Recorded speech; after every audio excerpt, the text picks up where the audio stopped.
Line కొంచెం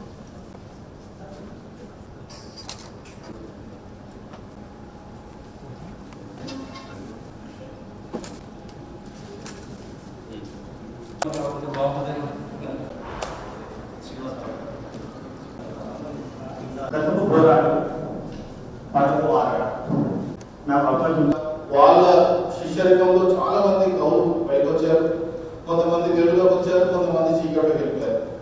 so నేను ఎందుకు గుర్తు చేసుకుంటున్నా అంటే ఇప్పటికైనా సరే మనం ఒక సాహిత్యాన్ని మన భాషని మనం మర్చిపోకుండా గాలజీ నారాయణరావు గారి విప్లవ స్ఫూర్తితోటి, ఎందుకంటే ఆయన నిజంగా చెప్పాలంటే గాంధేయ భావాన్ని ప్రవర్తిస్తూనే మనం ఎంత అన్యాయం అయిపోతున్నాం, మన భాష ఎంత అవుతుంది, ఎందుకంటే స్లాంగ్స్ ఉంటాయి తెలంగాణ.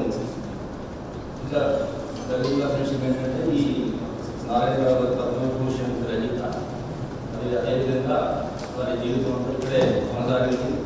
మన జిల్లాకి చాలా అనుభవం ఉంది. ఎవరు పుట్టిన స్వస్థలం కర్ణాటకలో అయినప్పుడు కూడా వారి ఇక్కడ వారి కార్యకలాపాలు కానీ వారు చాలా జీవితాలు కొనసాగింది.